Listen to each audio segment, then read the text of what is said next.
La première, 13h15, 14h30. un jour dans l'histoire. Nous sommes à présent à l'époque coloniale au Maroc. Bousbir est connu bien au-delà du pays comme la plus grande maison close à ciel ouvert au monde. Le quartier a été construit en 1923 sur ordre de l'administration française qui a souhaité que l'architecture en soit soignée. Pour parler de cette histoire des lieux, Joanne Ducé reçoit Jean-François Stadzac, professeur au département de géographie de l'Université de Genève et co-auteur avec Raphaël Pieroni du livre Quartier réservé, Bousbir, Casablanca, qui est paru chez Georges Éditeur.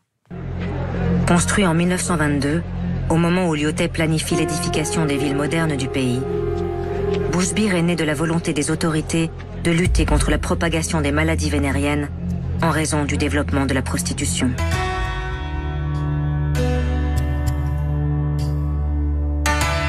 Comment est né le projet de Bousbir ? Ah, ça c'est un mystère, parce que c'est le genre d'archives qui ne se conservent pas, et puis en plus, beaucoup des archives de l'époque ont été perdues au moment de la décolonisation. Mon hypothèse, c'est que ça a été décidé au plus haut niveau de l'administration du protectorat, et donc je pense que le maréchal Lyautey lui-même était soit au courant, soit à l'initiative du projet, dès la fin des années 1910. Et puis ensuite, le projet s'est mis en place dans les années 1920, au tout début des années 1920, avec les services urbains de Casablanca et avec les architectes de Casablanca. C'est sûr que les autorités médicales, les autorités de la police étaient aussi partie prenante dans l'affaire, parce qu'il y avait un enjeu d'hygiène et puis il y avait un enjeu de sécurité publique. Alors, la mise en place de ce quartier, elle suivait plusieurs buts. Il y avait déjà l'idée que Casablanca, c'était la vitrine de l'Empire français. C'était là où on construisait vraiment la ville coloniale idéale, avec cette invention de l'urbanisme, de l'architecture, de la modernité, et que donc, il y ait de l'activité prostitutionnelle qui grouille dans les rues autour du port, ça faisait mauvais effet. Il fallait nettoyer la vitrine de l'Empire. Et puis, il y avait aussi un problème sur les maladies vénériennes. Et ça, au 19e siècle, c'est très important. Les maladies vénériennes sont vraiment un problème de santé publique, et puis les travailleuses du sexe étaient réputées être des foyers de diffusion de ces maladies vénériennes. On ne mettait pas la faute sur les clients, qui avaient eux aussi des maladies vénériennes, mais évidemment sur les travailleuses du sexe. Et ces maladies vénériennes étaient d'autant plus un problème que parmi leurs clients, il y avait les soldats. Et qu'un soldat qui a une maladie vénérienne, c'est un soldat qui ne peut pas aller se battre. Donc il y avait vraiment un problème politique à assurer la bonne santé des troupes coloniales. Et donc l'idée, c'est qu'il fallait débarrasser le paysage urbain de Casablanca de la prostitution de rue, mais il fallait aussi la contrôler pour que on soit sûr que ces femmes ne contaminent pas les troupes coloniales, et les mettre dans un quartier fermé d'où elles ne pouvaient pas trop sortir, en les obligeant tous les jours à aller voir les médecins dans le dispensaire pour vérifier qu'elles étaient en bonne santé. Et puis si elles ne l'étaient pas, on les enfermait au dispensaire une semaine pour les traiter. C'était une façon de faire que ces maladies ne se répandent pas dans la troupe. Et puis pour finir, il y avait aussi une dimension morale, c'est-à-dire que si on comprenait bien que la prostitution était nécessaire pour les troupes, alors je mets tous les guillemets d'usage, ça ne se voit pas trop à la radio, c'était un mal nécessaire, on ne considérait pas que c'était une bonne chose, on savait bien que moralement ça posait un problème, que c'était aussi un lieu, un foyer d'agitation, un foyer pour la pègre, pour les voyous, et donc il y avait l'idée qu'il fallait contrôler ce foyer, et puis même le dissimuler, parce qu'il y avait les risques de contagion morale, pas seulement de contagion physique, mais de contagion morale. Si vous promenez dans la rue avec votre fille qui a 15 ans, puis qu'il y a une dame en train de se prostituer, vous êtes bien embarrassé de lui expliquer ce qui se passe, et puis peut-être ça va lui donner des idées.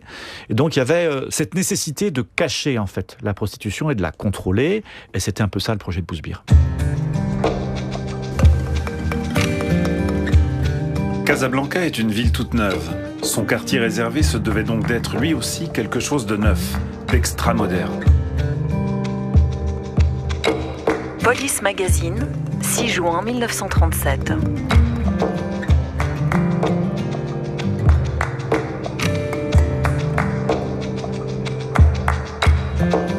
Comment le lieu a-t-il été choisi ? Alors, ça non plus, comme il n'y a pas d'archives, on ne le sait pas. Ce qu'il y a de sûr, c'est qu'on a choisi un lieu qui était vraiment à la périphérie de Casablanca, vraiment en dehors de la ville, au-delà du front d'urbanisation. pour être sûr que ce lieu ne soit pas visible et pour isoler ce foyer d'infection physique, morale et politique du reste de la ville. On l'a mis près d'un axe de transport important, qui est la route qui va de Casablanca à Marrakech, et sur un terrain disponible, parce qu'il fallait quand même une grosse superficie. Et qui sera chargé de la conception ? Alors la conception va être confiée à un architecte qui s'appelle Edmond Brion. Alors Brion et Cadet ont à Casablanca le plus gros cabinet d'architectes. C'est eux qui ont vraiment les gros contrats de la construction coloniale, mais ils construisent aussi des villas, ils construisent aussi des bâtiments privés, des immeubles. Et donc c'est tout à fait normal qu'on leur propose de fabriquer ce quartier. Et c'est Edmond Brion en particulier qui va travailler sur la fabrication de ce quartier. Et c'est une réalisation architecturale vraiment spectaculaire, parce que le quartier fait 150 mètres sur 120, il comprend 52 bâtiments, et donc c'est l'échelle d'une petite ville. Un gros projet qui est mis en place. Donc ça, c'est pour la dimension architecturale de sa réalisation, mais il y a aussi la dimension financière de la réalisation. Et pour ça, il y a une société qui va être créée, une société privée qui s'appelle la Cressonnière, qui est créée par des notables casablancais, français bien sûr, à qui on va confier l'exploitation de Bousbir. Alors c'est pas eux directement qui vont tirer leurs revenus de la prostitution, mais ce qui va se passer, c'est que les femmes qui travaillent à Bousbir vont verser une partie de leurs revenus comme un loyer à la patronne qui dirige la maison dans laquelle elle travaille, et que ces patronnes vont reverser ces loyers à la Cressonnière. Et donc la Cressonnière tire de très bons revenus de ces loyers, dont elle reverse une partie à la ville de Casablanca, parce que le terrain appartenait à la ville de Casablanca, qui le loue avec un bail de 75 ans à la Cressonnière. Et donc ça veut dire que indirectement, non seulement la Cressonnière, mais également la ville de Casablanca va tirer une partie de ses revenus de la prostitution.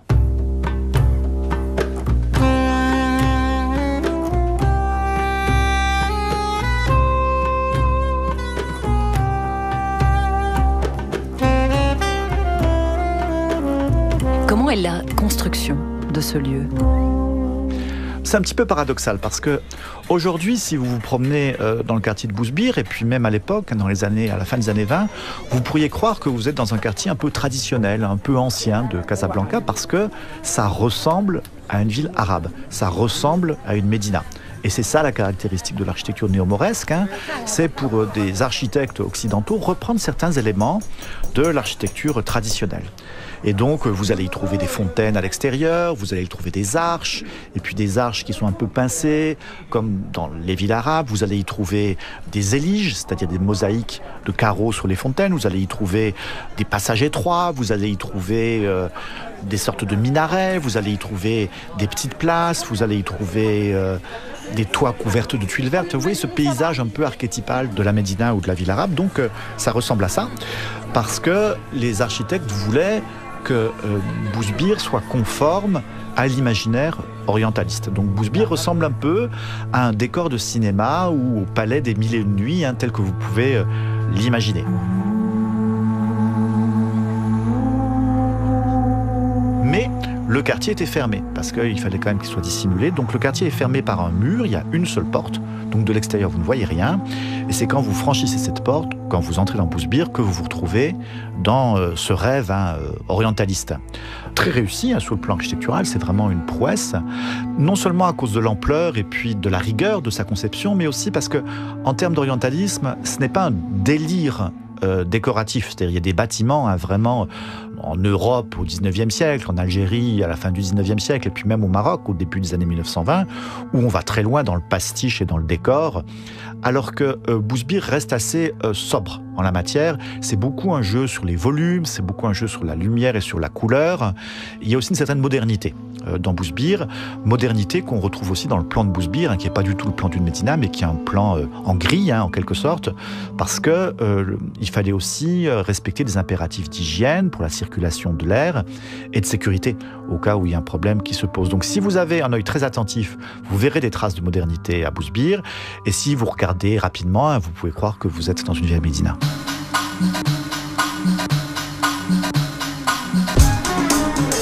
Ceux qui ont fait ça n'ont pas loupé leur commande. Le légionnaire Bécard au journaliste de Police Magazine. Quand est-ce que le quartier va ouvrir ses portes ? Le quartier ouvre en 1923, le 1er avril 1923, assez discrètement, parce que c'est mentionné dans la presse, mais il ne semble pas qu'il y ait eu d'inauguration officielle, pour des raisons qu'on peut comprendre. Et il est organisé en 2 parties ? Alors, il était prévu que le quartier soit en 3 parties. Et la 3e partie ne sera jamais construite, vous allez vite comprendre pourquoi. Il y avait l'idée qu'au sein du quartier de Bousbir, on allait retrouver la ségrégation raciale qui prévalait à l'échelle de Casablanca. Et donc il y avait une partie du quartier dans lequel on devait trouver les prostituées maures ou mauresques, c'est-à-dire marocaines. Celui-là a été construit. Une autre partie de Bousbir, un autre quartier qui est en bas de celui-ci, qui était destiné aux prostituées juive, celui-ci a également été construit, et puis une 3e partie du quartier qui n'a jamais été construite et qui était destinée aux travailleuses du sexe européennes. Donc pour finir, il n'y a eu que 2 parties, et puis à la vérité très peu de travailleuses du sexe juives, de l'ordre de 5 ou 10% selon les moments. L'essentiel des travailleuses du sexe qui vivaient à Bousbir étaient mauresques, comme on disait, et venaient de la région de Casablanca et puis d'un peu plus loin, du Maroc. C'était quoi, une ville dans la ville ? C'était une ville dans la ville, parce que la taille de ce lieu en faisait vraiment plus qu'un quartier. Selon les moments, il y avait entre 400 et 800 travailleuses du sexe qui travaillaient et qui vivaient à Bousbir. Et puis il y avait une 50aine de boutiques, des coiffeurs, des marchands de charbon, des marchands de parfums, des marchands de légumes, des marchands aussi destinés aux touristes qui étaient là. Et donc il y avait aussi une population qui vivait à Bousbir et qui vivait bien sûr des revenus de la prostitution, mais indirectement. Et puis il y avait aussi les clients qui étaient là le soir, qui parfois passaient la nuit à Bousbir. Donc au total, la population de Bousbir, c'était plusieurs milliers de personnes. C'était peut-être entre 3 et 6 000 personnes. Et un quartier qui était autonome, puisqu'on y trouvait effectivement le cinéma, on y trouvait le hammam, et on y trouvait toutes les ressources pour les travailleuses du sexe qui vivaient là, ce qui était indispensable parce qu'elles n'avaient pas le droit de sortir. Et donc, il fallait effectivement que Bousbir puisse vivre en vase clos. Donc, en un sens, un Bousbir était comme une sorte de lieu autonome qui vivait effectivement comme un village. On y trouvait aussi le dispensaire pour soigner les travailleuses du sexe. Il y avait un poste de police, il y avait une prison. Ouais, c'était un petit monde clos.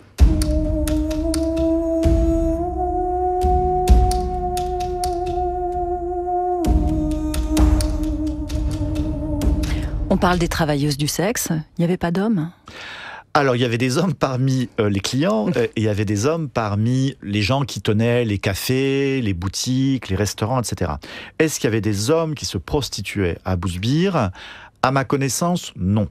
Dans les textes, on trouve des mentions assez rares, des petits danseurs chleux, et donc de danseurs adolescents, voire d'enfants, qui effectuaient leur danse dans la rue pour quelques pièces, et on les qualifie de coquins, donc en un sens qui n'est pas celui de l'enfance, mais plutôt celui de l'érotisme. Donc peut-être il y avait de la prostitution pédophile à Bousbir. Et puis on mentionne également la présence de certains travailleuses du sexe travestis ou travailleurs du sexe travestis. Mais c'est très rare. Et il est difficile de faire la part en la matière de la rumeur ou de la réalité. Quand on travaille en tant qu'historien sur ce genre de sujet, on essaie de croiser des sources et quand il n'y a qu'une seule mention, c'est un peu suspect. Donc probablement, il n'y en avait pas.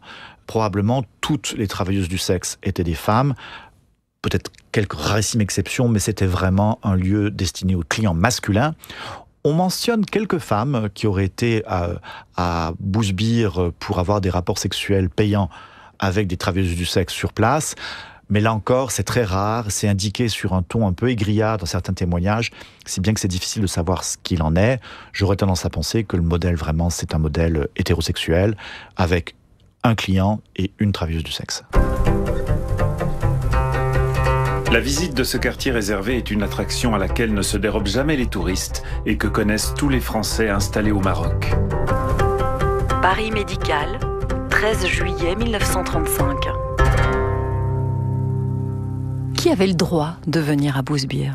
Tout le monde. Tout le monde avait le droit d'aller à Bousbir. La porte était ouverte. C'était un peu surveillé pour qu'on soit sûr qu'il n'y ait pas d'incident technique. L'entrée n'était pas payante. Et donc, pour aller à Bousbir, il suffisait en fait d'en avoir envie et de savoir où était l'endroit. Quelle que soit votre origine, quelle que soit votre race, comme on disait à l'époque, quels que soient vos moyens, vous pouviez aller à Bousbir. Seuls les enfants ne pouvaient pas y aller. Et donc, on ne laissait pas entrer les enfants, mais certains, évidemment fascinés par ce qui s'y passait, réussissaient à se faufiler. Il y avait toutefois des obligations, parce que vous ne pouviez pas aller à Bousbir à n'importe quel moment. On savait bien qu'il y avait des cohabitations difficiles à Bousbir. Par exemple, il y avait souvent des incidents entre les tirailleurs sénégalais, noirs, et puis les spahis marocains, arabes. Et donc, on voulait éviter que ces clients soient là au même moment. Et donc, typiquement, on allait réserver une journée particulière dans la semaine pour les tirailleurs sénégalais pour éviter qu'il y ait ces confrontations avec les clients arabes. Et puis, bien sûr, il y avait aussi un enjeu sur la présence des femmes à Bousbir. Les guides touristiques déconseillent la visite aux jeunes filles ou précisent qu'il faut le faire en étant accompagné. Donc il y avait des femmes qui allaient visiter Bousbir, mais c'était rarement seul et c'était souvent accompagné par un groupe ou accompagné par un guide. Dans quelles conditions travaillaient les personnes qui se trouvaient à Bousbir ? Alors, l'enquête faite par les deux médecins Mathieu et Maury au début des années 50 et puis un rapport fait par un administrateur tunisien dans les années 30 nous donne des informations à ce propos. Mais il faut vraiment se méfier parce qu'on est dans le cadre d'une histoire où il y a des subalternes. Et ce qui définit les subalternes, selon Gayatri Spivak, qui est à l'origine du développement de ce qu'on appelle les subaltern studies, c'est que précisément les subalternes n'ont pas la parole. C'est très difficile de savoir ce que ces femmes pensaient, ce que ces femmes ressentaient ou ce que ces femmes vivaient parce que leur histoire est racontée par ceux qui avaient le pouvoir, c'est-à-dire les médecins, la police ou éventuellement les clients. Les conditions étaient difficiles. Et c'est attesté par certaines traces. Par exemple, on sait que toutes ces femmes, 95% de ces femmes, consommaient de l'alcool et du kiff, c'est-à-dire du cannabis, en grande quantité. Et certaines le disent tout de go aux médecins, je ne peux travailler que quand je suis saoul. Et donc ça suppose quand même que les conditions de travail n'étaient pas bonnes. On sait aussi que beaucoup se plaignent des violences qui sont exercées non seulement par les clients, mais également par la police, qui travaillent à Bousbir. Et puis, beaucoup sont endettées. Elles sont endettées parce que le coût de la vie, pour elles, est très élevé à Bousbir. Les loyers à Bousbir sont 5 fois supérieurs à ceux de la ville de Casablanca. Et puis, la nourriture qu'elles doivent bien acheter sur place est vendue à des prix également prohibitifs. Et donc, ça veut dire qu'elles s'endettent très rapidement, ces travailleuses du sexe, auprès de la patronne du lieu dans lequel elles habitent. Et donc, elles vont avoir beaucoup de mal à quitter Bousbir aussi à cause de ça. Il y a une véritable exploitation économique de ces travailleuses. Et puis sur place, elles sont aussi un peu enfermées. Alors c'est très difficile de mesurer cet enfermement, mais on sait qu'elles n'avaient le droit de sortir qu'une fois par semaine, et que pour sortir, il fallait avoir l'autorisation et de la police et du médecin. Est-ce que ces autorisations étaient accordées facilement ? On n'en sait trop rien. Est-ce qu'on pouvait sortir sans autorisation ? On ne le sait pas non plus. Mais il y avait une dimension effectivement de coercition et il y avait aussi des femmes qui étaient venues là contraintes et forcées. Parce que si vous travaillez comme prostituée dans une rue de Casablanca alors que c'est interdit, que vous faites attraper, on vous amène à Bousbir et puis là vous êtes enregistré, vous ne pouvez plus en sortir. Et donc il y a des femmes qui étaient là contre leur gré. Et puis pour remettre les choses à plat, je ne pars pas du principe que forcément une travailleuse du sexe est exploitée ou que forcément elle est misérable. Je considère que c'est un métier comme un autre, selon les circonstances. Ces circonstances, à Bousbir, n'étaient probablement pas remplies. Par exemple, les femmes qui étaient raflées dans la rue pour être enfermées à Bousbir avaient en moyenne 16 ans. Et donc ça signifie qu'il y avait à Bousbir des jeunes filles, voire des enfants qui travaillaient, qui avaient entre 12 et 15 ans, même si ce n'était pas la majorité. Et dans ce cas-là, évidemment, on ne peut pas parler de consentement. Et donc c'est sûr qu'il y a au moins une partie des femmes sur qui, ou des enfants, sur qui une violence sexuelle très forte s'est exercée. Alors je dis ça d'un côté, et puis de l'autre côté, il faut aussi envisager l'hypothèse que pour certaines femmes, travailler à Bousbir, c'était OK. On a des témoignages de femmes qui disent qu'elles ont travaillé à Bousbir et que ça se passait bien. On a également des doutes sur le fait que si vous êtes travailleuse du sexe, peut-être au fond, Bousbir, c'était mieux que d'être une prostituée de rue à Casablanca parce que les conditions de sécurité étaient meilleures, les conditions de vie étaient peut-être meilleures. Donc probablement une grande diversité de situations. Mais pour revenir à votre question sur les conditions de travail, déjà sur le plan de l'hygiène, ça n'allait pas. Il y avait des cabines prophylactiques à l'entrée de Bousbir, et ça veut donc dire que les soldats qui entraient à Bousbir, ou les clients, étaient censés se désinfecter les parties avant d'aller voir les travailleuses du sexe pour ne pas les contaminer, parce que effectivement, la source de contamination, c'est pas seulement les travailleuses du sexe, mais c'est aussi leurs clients. Est-ce qu'ils le faisaient, est-ce qu'ils le faisaient pas, je n'en sais rien, mais en tout cas, le taux de prévalence des maladies vénériennes à Bousbir était très important, encore plus important que chez les prostituées de rue à Casablanca. Et donc, ça veut dire que l'objectif de contrôler les maladies vénériennes n'a pas du tout fonctionné et que les femmes qui travaillaient à Bousbir avaient de sérieux problèmes de santé, et ce serait une des explications au fait qu'il y a très peu d'enfants à Bousbir. En fait, si on a l'idée que c'est 400 femmes ou 600 femmes qui travaillaient là, qu'elles étaient toutes en âge d'avoir des enfants, enfants. Dans le rapport de Mathieu et Maury, du tout début des années 50, ils nous disent qu'il y a 4 ou 5 naissances par an. C'est très peu.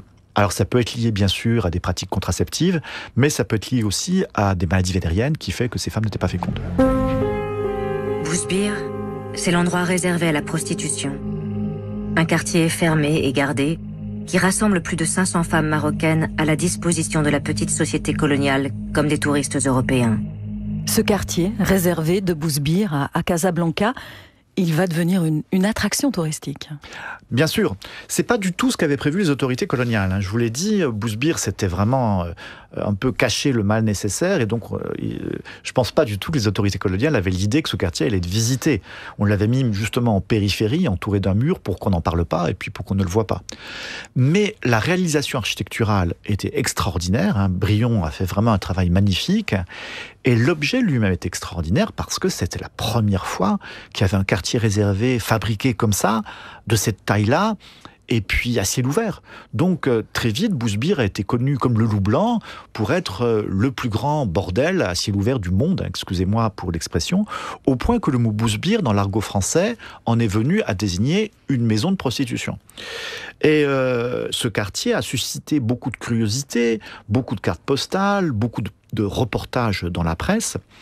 Et puisque tous les voyageurs au Maroc arrivaient par Casablanca, par le port de Casablanca, puisque à Casablanca, il n'y a pas beaucoup d'attractions touristiques, parce qu'il n'y a pas vraiment de vieilles villes intéressantes, Bousbir est devenu l'attraction touristique la plus réputée de Casablanca. Et donc tous les voyageurs qui arrivaient au Maroc commençaient la visite du Maroc par une visite de Bousbir. Alors, ça ne veut pas dire que c'était des touristes sexuels ou qu'ils allaient consommer du sexe sur place, mais c'était comme vous et moi, quand on va à Amsterdam et qu'on va visiter le quartier rouge d'Amsterdam, ça fait partie des visites obligées, c'est dans tous les guides, ça ne veut pas dire qu'on est d'accord avec ce qui s'y passe, mais on a cette curiosité, saine ou malsaine, d'aller voir effectivement ce truc extraordinaire et unique au monde. Casablanca, c'était ça. Bousbir, c'était ça dans les années 30, et donc tous les voyageurs qui passaient par Casablanca allaient à Bousbir. Le spectacle de Bousbir, c'était le spectacle de la prostitution. Il y avait le spectacle de l'atmosphère de Bousbir, de l'architecture de Bousbir. Il y avait le spectacle un peu de ce qu'on appelle le slumming en anglais, c'est-à-dire d'aller un peu s'encanailler dans des quartiers un peu dangereux où il se passe des choses un peu transgressives. Et puis assez paradoxalement, c'était aussi une magnifique réalisation de la colonisation française. Et tout comme les touristes ou les colons, on les emmenait voir les magnifiques hôpitaux, les magnifiques écoles, les ponts et les gares, on les emmenait aussi à Bousbir parce que Bousbir était une extraordinaire réussite sur le plan architectural. C'était aussi la maison close la plus moderne, la plus spectaculaire du monde. Donc effectivement, beaucoup de touristes venaient à Bousbir. Descartes amène à la saison des croisières des flots d'étrangers armés de Kodak. Et que tout hôte de marque, qu'il soit politicien, artiste ou sportif, désire connaître cette capitale de la prostitution que l'on dit unique au monde pour son envergure et son organisation. Afrique du Nord illustrée, 29 septembre 1934. On visitait aussi le bidonville. Alors, juste à côté de Bousbir, il y avait un bidonville, et c'était même le bidonville.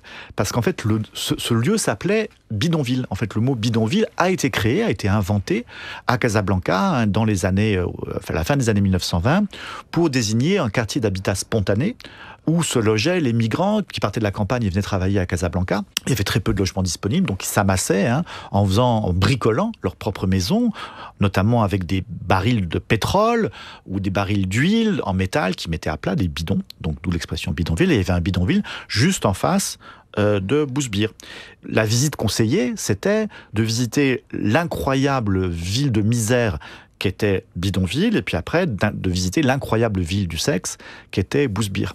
Et c'est assez étonnant quand même de se dire que si Casablanca était le lieu de l'expérimentation urbaine et architecturale, et puis la vitrine de l'Empire français, il y a deux mots que cet urbanisme a offert, et ces mots, c'est Bousbir et bidonville, qui sont devenus des noms génériques pour désigner une maison close ou un quartier d'habitat précaire. Jean-François Stazac était l'invité de Joanne Ducé, notre partenaire de la première en Suisse romande. Il est l'auteur avec Raphaël Pieroni du livre Quartier réservé, Bousbir, Casablanca, paru chez Georges Éditeur. L'émission du jour était réalisée par Guillaume Kermans, Laurence Arianoff et Léna Verrier. C'est à retrouver bien sûr sur Ovio et sur les pages podcast de la première. Rendez-vous lundi avec un destin hors norme, celui de Louis Pierrard, qui est un borin qui va consacrer sa vie à l'émancipation de l'individu par la culture et la musique. C'est pas mal aussi pour sentir un petit vent de liberté, n'est-ce pas, Diane Marois? Quel joli enchaînement. Et oui, et c'est la musique qui va reprendre le fil. À tout